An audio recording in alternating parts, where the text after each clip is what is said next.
Hello everyone and welcome back into my kitchen.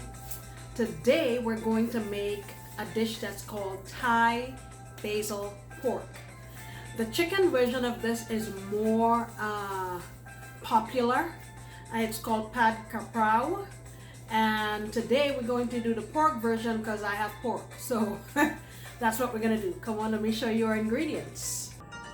Alright, so here are our ingredients. In this bowl here I have 1.25 pounds of ground pork. You can also buy pork shoulder and mince it up yourself if you feel like it, but this was on sale so I bought it. In here I added 1 teaspoon of bouillon powder. I also added 1 teaspoon of dark soy sauce, half a teaspoon of black pepper, and I mixed that all together and gave it a chance to marinate.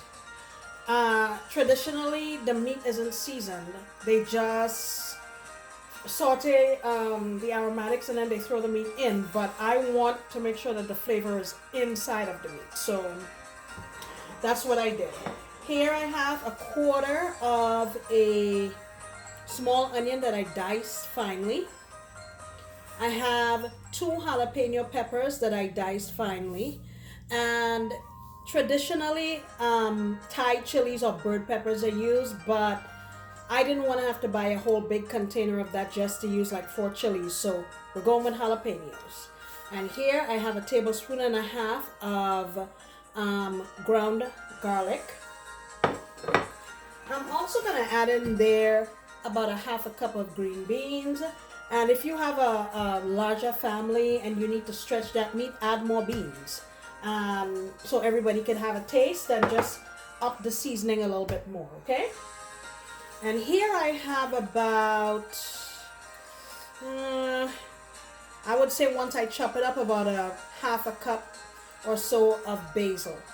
Traditionally Thai basil is used, but I couldn't find that, so I'm using regular basil, okay? All right, let's get cracking.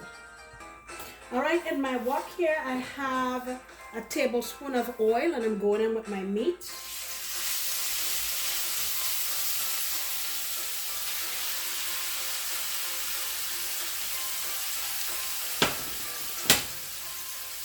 I'm going to crank my meat up to high, and you want to break this up into little pieces and just cook it until it's cooked through pretty much, or almost there anyway, and then we'll move on to the next step, okay? Alright, so now my meat has been cooking for a few minutes. I'm going to add in all of these vegetables and give them a chance to saute. I really wanted to add this in after because I want the taste to be vibrant and fresh. So I'm going to let this go for about 2 or 3 minutes. Alright, a couple minutes have gone by. I'm going to go in with my frozen green beans. They're not frozen anymore. I've thawed them out, so they won't take a very long time to cook. Let me give this a minute or so.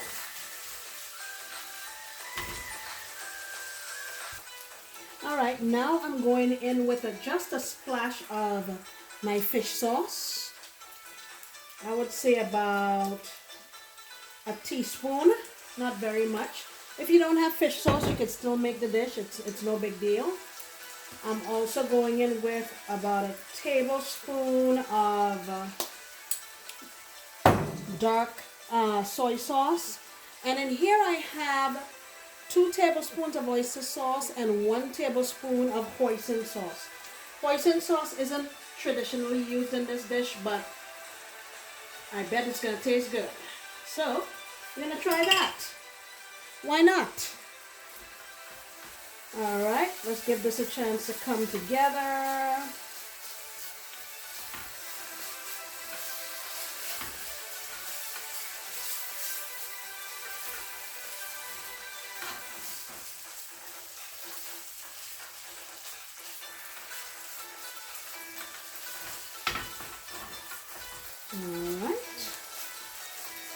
Honestly, this is practically done.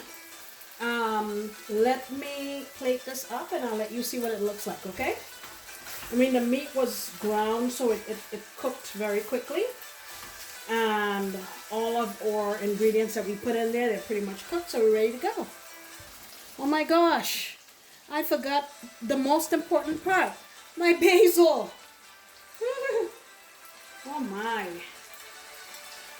All right, what I did was I just gave my basil a rough chop, and in it goes. And I'm not, my stove is off. No more cooking, that's it. All right, I have mine here in this little bowl. Let me give it a taste for you. Got a little bit of rice.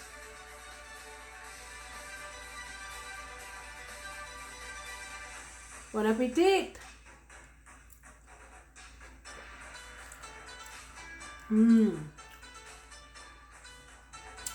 Spicy, sweet, salty, really flavorful. The basil gives it a really nice herbaceous taste, but not overpowering. Very delicious, very quick and easy to make. Give it a try. What do you have to lose? And remember, you can make this with shrimp, you can make it with chicken, any kind of meat you want, okay? Thank you so much for coming back. I sincerely appreciate you taking the time to be with me in the kitchen. And I would really like it if you would come back next time when I'll be making another delicious recipe. Bye bye.